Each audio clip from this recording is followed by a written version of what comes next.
This might be a weird way to start this video because I'm actually re-recording this. I just got done with about a 20-minute video, but decided I wanted to kind of come at this from a different angle. I wanted to talk a bit about CCBS. I know, crazy, right? I know I've been going on a bit about it the last few days, especially talking about Invasion from Below and how much I really enjoy that wave. It's my favorite wave from all of Hero Factory for a handful of reasons. When I look at the end of Bionicle, especially the penultimate wave, the Glatorian Legends, it's clear to me that, we were maybe overstating a little bit this Anika build. And I am somebody who defends, for the most part, the Anika build, not because it is Bionicle. I prefer functions, of course, but I don't see it as much of a problem as I think many people do. However, I do understand the criticisms. And that's not to say that every set is perfect. I have a set next to me who's kind of the poster child, in my opinion, of everything wrong with the latest version of Bionicle, the Glatorian Legends specifically.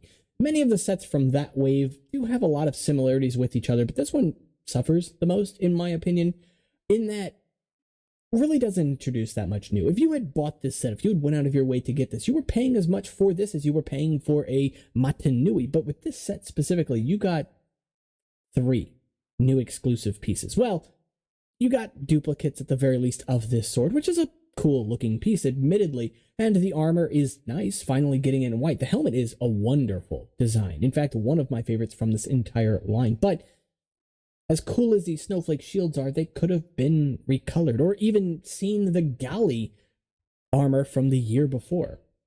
It already looks like a snowflake. Why not use it here? A good excuse for a recolor as well. But no, instead we got this piece, which we had seen time and time again. In fact, I believe we'd seen this every single year since its creation in 2006.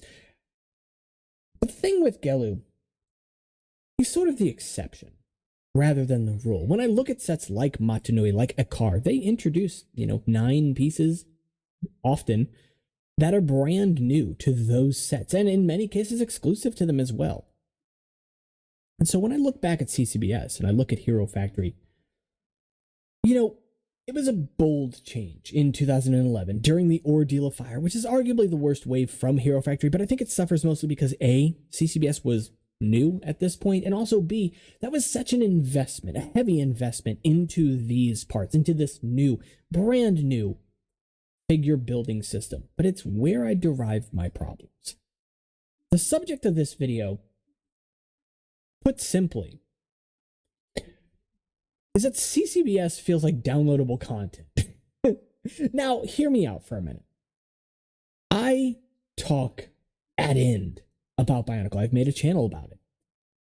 And I talk about why I think it works. Why the Anika builds I would defend. For the most part, yes, they have their issues, and I'm not blind to them, and I don't even know how to tangibly explain all of their issues. I'm not there yet, but what I do understand is that Bionicle is built within a system that is familiar, because it is still, at the very least, based on Technic, a full-fledged system that has continued to receive support since its inception back in the 90s, which is insane. Maybe even earlier than that. Honestly, I don't know what the first true Technic set that used just beams and not studded bricks was.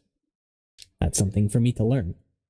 However, when I look at CCBS, I look at sets and I realize that something that was an exception with Gelu having 3 unique pieces, 3 exclusive pieces, often started to become the norm with a lot of CCBS creations. Yes, 2011 had a lot of new parts, but 2012 reused many of them. It did give us, at the very least, some new torso armor on occasion, but the shell, the very piece that this set was built around, that the system was built around, and I am holding one of the stronger sets from this system, in my personal opinion here, this shell right here did not receive an update. Every single shell carried over this exact same design up until Star Wars was introduced, which would give us the thigh armor. And when I consider shells, I'm talking about the shells that have the connection on the side. Yes, I know that there are other versions as well, and I know that torso armor exists, but I'm excluding those for a moment here. Once more, is that I don't have a problem with those pieces in and of themselves. They're fairly generic and easy to add parts onto, though I do have an issue with some of the part add-ons, and that's probably a separate video in and of itself. No, rather, what I start to find a problem with is that This right here is a yellow and black set, a handful of dark gray pieces in here too, a handful of silver, no worries. It's nothing to really focus on, but these yellow pieces here would show up time and time and time and time again. Where I start to derive my problems is the fact that when I look at Bionicle, any given year, most of the pieces that make up a set may appear 1, 2, maybe 3 sets in a specific color. Yes, there are exceptions to this. Some of the Anika torsos show up in several different sets in the same color over and over again. This dark blue Anika torso shows up 3 times alone in the Gadunka set, though I will defend that set in and of itself. Not perfect, again. But then I look back at years like 2007, where that Gadunka came from, and I look back towards Invasion from Below, my favorite wave from Hero Factory. And the stark difference here, aside from color, which is its own thing, is that my favorite wave from Hero Factory, I can't recommend every set. Now, that's not to say that there aren't duds in every wave. 2007 did have the Hydruka after all, which are not my favorite, probably not anybody's favorite, but it didn't have to. And the fact that it did, I admire. As somebody who honestly believes that the 2007 Matoran were probably the peak design for Matoran, at least in the Anika era. I still really love the Borak Va design, but that's for another day. No, when I look back at that, as much as I love the fact that we got Defilak and Dakar, if I pronounce those names right, I probably butchered them, we could have gotten a full set of 6 Matoran, and I would not have complained. In fact, I would have preferred it, but having the Hydruka is still special, at the very least, because it's something else. It's just a little bit of extra life, a little tease of extra story. And then when I look at sets from Hero Factory, they lack that creativity that's there. When I want to build a smaller set, I go for that smaller torso. When I want to build a Titan, I go for the larger torso. For the most part, that holds true pretty much across the board. There are exceptions to this, sure, but it's worse still because I feel like in many cases those exceptions are honestly weaker because they are exceptions. The thing about CCBS to me is that I look at sets that people often bring up in my comments, like, what about this set? This one breaks the mold, and that's true.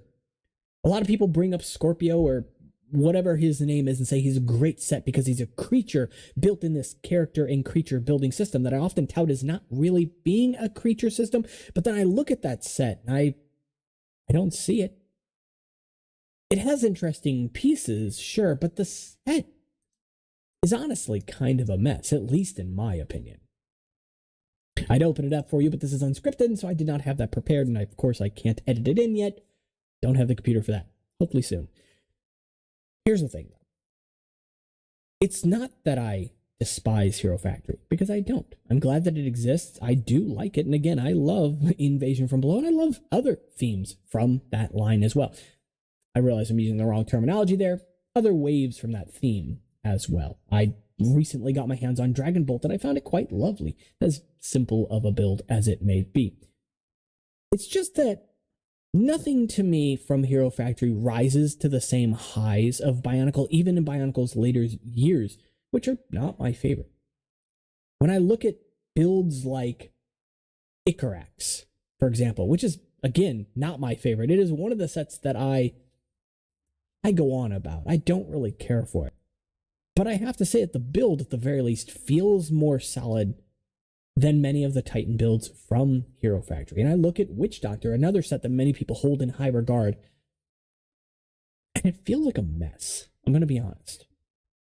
Again, there are definitely some cool things going on. It was actually the first CCBS set I ever owned. It was a gift for me from my sister all the way back in, I believe, 2012, but don't quote me on that.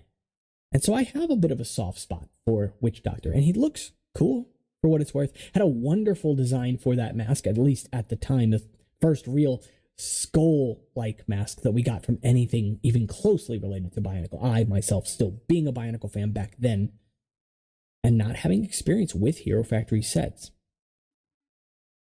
But looking back at that build, I don't know how to describe it other than say it's a cluster. You know, there's definitely some interesting stuff going on, but it's so reliant on ball joints as to be its detriment, in my opinion. The set is so static, not because it can't move, but it hurts to move.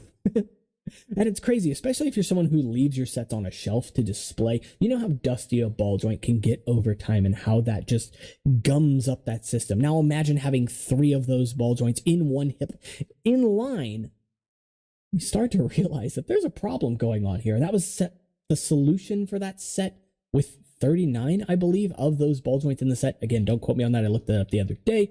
I could absolutely have my numbers wrong. Now, again, I don't think that it's a bad set. I do like it, and it's a set that's absolutely ripe for fixing, modding, making your own. Surely somebody out there has done it. But it's also clear that at that time, LEGO was still getting used to this system that they had created, and I think that's part of the problem. This was created as a character system with creatures slapped on, with titans slapped on, and yeah, bigger torsos were designed later, smaller torsos were designed as well, but was that the answer? I don't know that many people that look back at the Avmatoran and say, that's the peak of Bionicle. And that's coming from somebody who actually kind of likes them. Yes, they're fragile, and I'm not including that here, but I do have a Gory built back there, which are just fancy Avmatoran at the end of the day, and I like them. I also like the fact that we have the XT4 torso, that small torso from Hero Factory. I probably use it more than any other.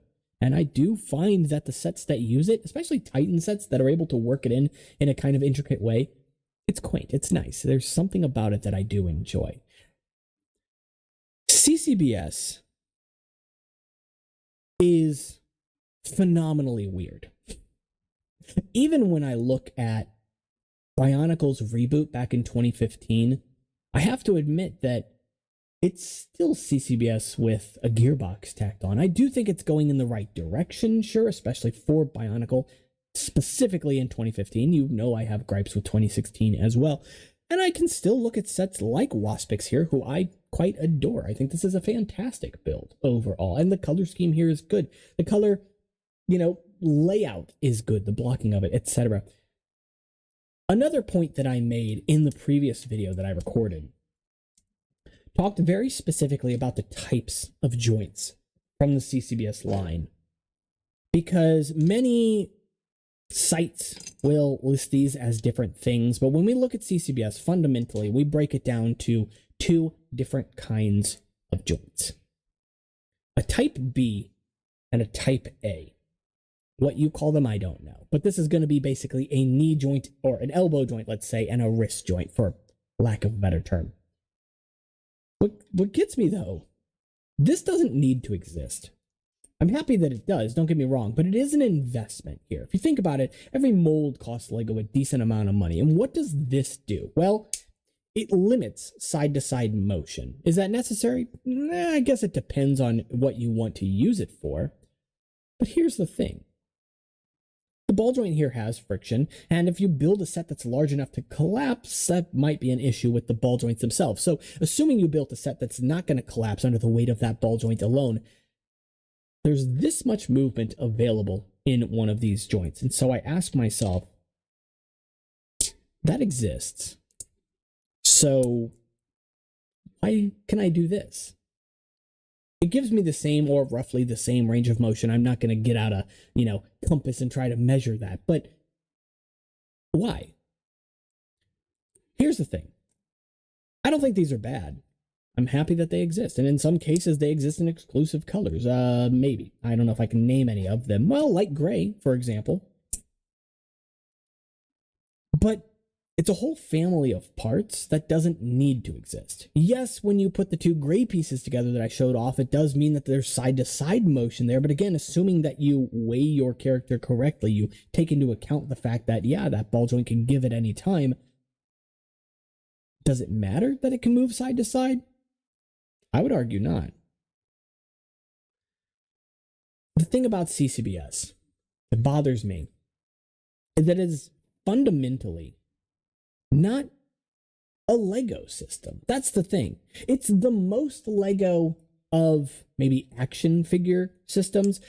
I almost want to say that's derogatory. Just say it that way. But I don't think it's that far off. Because here's the thing, Bionicle is, for all intents and purposes, action figures too, especially after losing the function, and R.R. Slugger put out a fantastic video talking specifically about the Toa Metru, where he basically touches on, like, every gripe that I have with them as well. In fact, I think he does touch on all of them. And in that video, he says a lot of very just poignant points. That's redundant, but you get what I'm trying to say here. And so I will link that video in the description of this one as well. It's a good video and it's an entertaining video, so I'd implore you to watch it. Now, what gets me is that Bionicle is often cases about its masks, specifically as masks mentioned in that video. And I don't want to paraphrase that here, but it's also about the characters. And so when I build a system of characters that show up one time that, at least to me, don't have a lot of personality. Waspix here is cool looking, but I don't know anything about this character. And then I stack it up against all of the other characters and realize that every single one of them is black, and every single one of them is gray, and every single one of them is... It starts to get old. And I realize, I look back at Hero Factory, and again, I can't recommend every single set from any single wave. Now, Bionicle had nearly 10 years, over 10 years, if you want to consider the reboot in 2015, to do it right at least once, and that's fair. I do like Hero Factory, and I'm glad that it exists. In fact, I think it should still, but I don't think it should be a Lego thing, That's the problem I think I have with it the most. A lot of people talk about how Hero Factory, at the end of the day, how CCBS in general is a system of stacking until you can't stack anymore. And that's really true, because you end up working from the core out, a body out, but the body is made for you. It paints you into several corners, let's say. But it never gives you all of the tools you need to paint your way out, to create exactly what you want. You can get close. I have. But when I try to build something my own from CCBS, I often find myself frustrated. Maybe that is in part because of a lack of experience with the system, but I have had a decent amount. For the sake of this video, I want to say as much experience as I've had with Bionicle, though obviously Bionicle has been out longer, and I've been a fan of it since its inception back in 2001, so that's clearly not 100% true. But I've spent enough time with it that I feel like I should be familiar with it, and I am. I know how the parts connect, I know the funky ways that they can work, and I've seen some really intricate and clever uses of their parts, but anytime I see them used, for example, with a Bionicle set, they feel a little bit off. Anytime I see them used upon themselves, they feel right at home, but not amongst Technic, not amongst system, and I realize that it's because they are fundamentally a different system, a different scale, for lack of a better term. So, what would I do? What would I recommend? I think what I would do is a different video in and of itself. Recommendations. There are some good sets, absolutely. And again, Invasion from Below, the one reason that I stand up so much for it, I know that there are a lot of people that dislike it too, especially being a sort of last hurrah for Hero Factory. And if we ignore the fact that, yes, it was the final wave for that theme, likely the final wave that we're ever going to see, it was pretty cool. Because if you ignore everything that came before, at least from CCBS, Hero Factory truly feels, with Invasion from Below, like it found its footing. Not perfect, but it's so close to getting it right. Because at that point, it's a robot building system. And what, if nothing else, are Hero Factory's characters? So it kind of comes full circle. And as I mentioned in the previous videos where I talk about Invasion from Below, the best part about it is if you have more than one set, you can essentially swap out the seat, the cockpit of those Invasion from Below sets, give it a head, give it a mask, put a torso armor on, and you have a character. Simple enough. So that's pretty much everything I wanted to say for this video, and again, probably close to the 20-minute mark, so I do apologize for that. This was supposed to be a shorter one, but of course, if you did enjoy this video, make sure to leave a like and subscribe. It really, truly helps out the channel, and of course, it tells YouTube that you want to see more content like this, hopefully a little bit shorter. On top of that, you can join the conversation down in the comments below. Let me know how I'm wrong. I'm sure I'll hear about it, and again, I want to make sure that you understand I do enjoy Hero Factory, and I'm thankful for its existence. Like Bionicle, neither is perfect, but they're both pretty good. Of course, you can also join the conversation over on the Discord, Instagram, or if you want to support the channel and what it is I do here, help me get a better setup so I can edit photos into unscripted videos. You can check out the Patreon down in the description. I'll see you all in the next one. Take care.